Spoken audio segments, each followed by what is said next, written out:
अस्सलाम वालेकुम स्टूडेंट्स। आज हम केमिस्ट्री क्लास फर्स्ट ईयर का लेक्चर नंबर 40 स्टार्ट करेंगे। हमारा चैप्टर नंबर है 5। ठीक, तो हमने स्टार्ट करना है बोहर मॉडल ऑफ एटम। ये लास्ट हमने किया था प्लांक्स क्वांटम थ्योरी। ठीक है, अब वो कहता है कि जो बोहर मॉडल है एटम का, वो प्लांक्स की थ्योरी को सबसे ज़्यादा यूज़ उसी ने किया था। अब प्लांक्स की थ्योरी क्या थी कि जिसमें जो इलेक्ट्रॉन है वो रिवॉल्व करता है सर्कुलर ऑर्बिट में, और वो जो एनर्जी है वो डिसकंटिन्यूस मैनर में होगी उसकी। ठीक है, अब वो जो डिसकंटिन्यूस मैनर में के energy in the form of packets है, उन पैकेट्स को उसने नाम दिया था क्वांटा का। अब बोहर जो है ये उस थ्योरी को यूज़ करते हुए क्या कहता है कि हाइड्रोजन एटम में जो इलेक्ट्रॉन है वो रिवॉल्व करता है जब ऑर्बिट के अंदर, तो उस ऑर्बिट की जो एनर्जी है वो in the form of packets होती है। ठीक है, या क्वांटाइज्ड एनर्जी होगी क्वांटा की फॉर्म में।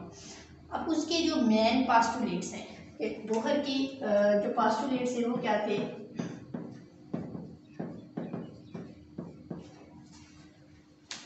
सबसे पहला था कि जो इलेक्ट्रॉन है रिवॉल्व करता है one of the circular orbit outside the nucleus, कि जो फर्ज करें ये हमारे पास न्यूक्लियस आता है, तो जो इलेक्ट्रॉन है यहाँ पे रिवॉल्व करेगा। ठीक है, कि न्यूक्लियस के बाहर वो सर्कुलर ऑर्बिट में रिवॉल्व करता है।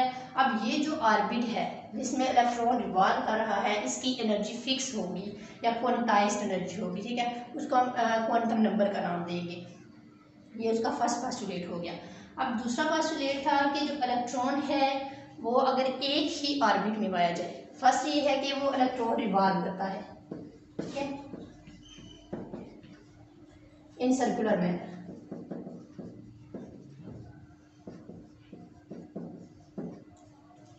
अब जो दूसरा है नंबर 2 पास्टुलेट था कि जब इलेक्ट्रॉन एक ही ऑर्बिट में रिवॉल्व कर रहा है, मीन कि वो अपना ऑर्बिट चेंज नहीं करता, तो उस टाइम ना वो एनर्जी को रिलीज करेगा ना ही उसको एब्जॉर्ब करेगा।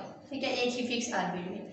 ताहम जो एनर्जी है रिलीज होगी, एमिट होगी या एब्जॉर्ब होगी जब इलेक्ट्रॉन जो है जंप करके अपने से हायर ऑर्बिट में जाएगा या अपने से लोअर ऑर्बिट में। सपोज अगर ये इलेक्ट्रॉन रिवॉल्व कर रहा है एक ही ऑर्बिट में, ठीक है, तो यहाँ पे उसकी एनर्जी ना ही इवॉल्व होगी ना ही एब्जॉर्ब होगी। लेकिन अगर ये जंप करके आउटर ऑर्बिट में चला जाता है या इनर ऑर्बिट में चला जाता है, तो तब एनर्जी क्या होगी, या रिलीज होगी या एब्जॉर्ब होगी।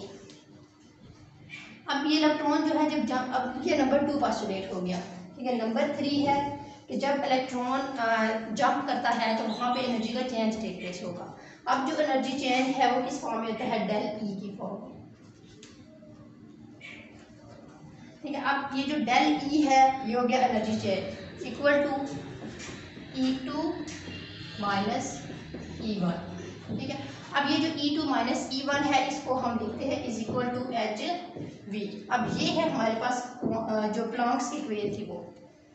अब यहाँ पे जो डेल ई है ये एनर्जी डिफरेंस आ गया टू ऑर्बिट्स के दरमियान, E1 एंड E2 के दरमियान। ठीक है, अब कहते हैं कि एनर्जी, उसने कहा था कि एनर्जी एब्जॉर्ब होती है या रिलीज होती है जब जो इलेक्ट्रॉन है वो जंप करता है हायर में या वो हायर से लोअर में आता है।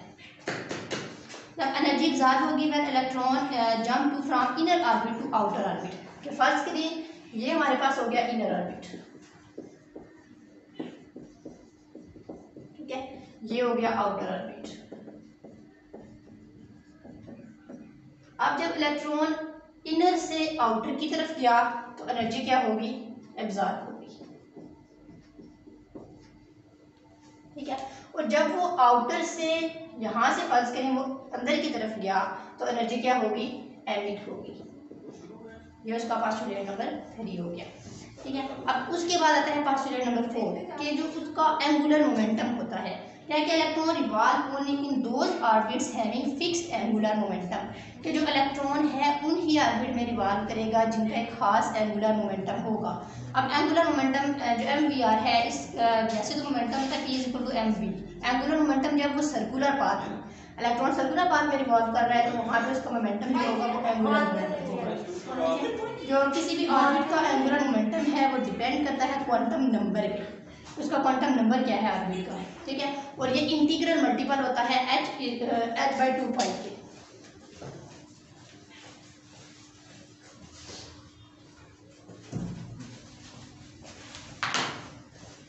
नंबर 4 पास्टुलेट है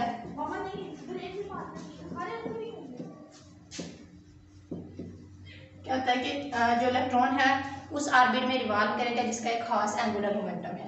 अब ये जो एंगुलर मोमेंटम है किसके इक्वल होगा, h/2 के, nh/2। अब यहाँ पे जो n है ये integral multiples 1 2 3 and so on, ठीक है। अब ये इस पे कह रहा था कि डिपेंड करता है क्वांटम नंबर पे। अब क्या है कि mvr जब nh/2 के इक्वल है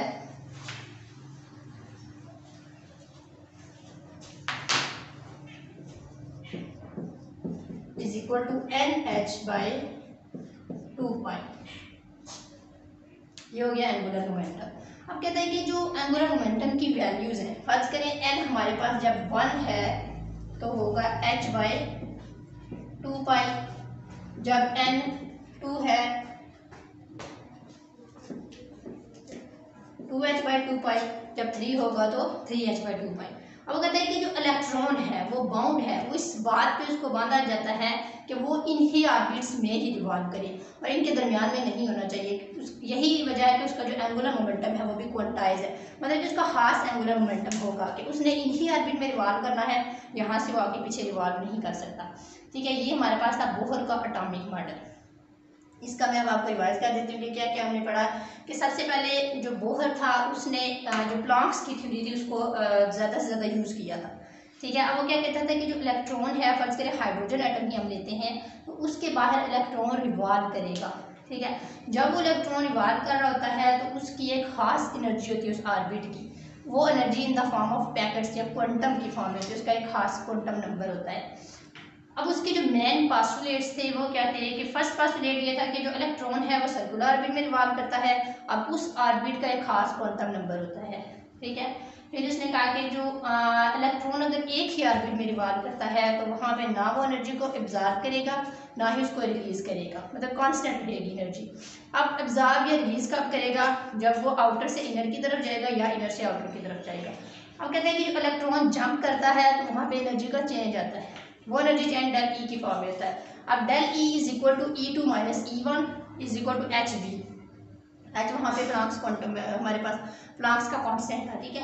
अब इक्वेशन ये आ गई हमारे पास E2 is equal to E2 minus E1 is equal to HV। अब यहाँ पे जो डेल ई है वो चेंज है एनर्जी का, ठीक है, दो डिफरेंट ऑर्बिट्स के दरमियान E2 और E1 के दरमियान, ठीक है। अब वो कहता है कि एनर्जी एब्जॉर्ब होगी जब इलेक्ट्रॉन इनर से आउटर की तरफ जाएगा, ठीक है। जब आउटर से इनर की तरफ जाएगा तो एनर्जी रिलीज होगी। ये हमारे पास उसके 3 पोस्टुलेट्स होंगे। फिर चौथा आता है कि इलेक्ट्रॉन उस ऑर्बिट में रिवॉल्व करता है जहाँ पे उसका एक खास एंगुलर मोमेंटम होता है। अब जो एंगुलर मोमेंटम है वो डिपेंड किस पे कर रहा था, क्वांटम नंबर पे, ठीक। अब mvr हमारे पास एंगुलर मोमेंटम है वो इक्वल था nh/2। अब यहाँ पे जो n था वो नंबर ऑफ इंटीजर्स थे 1 2 3 4। जब n को हम 1 रखेंगे h/2, फिर 2h/2, 3h/2, ठीक है। तो कहता है कि इलेक्ट्रॉन को इन्हीं ऑर्बिट्स में ही रिवॉल्व करना है, अब यहाँ से वो आगे पीछे रिवॉल्व नहीं कर सकता, ठीक है। तो यही वजह थी कि जो उसका मोमेंटम है वो भी क्वांटाइज्ड होता है। हमारा आज का जो लेक्चर यहाँ तक एंड होता है, ठीक है। अल्लाह हाफिज़।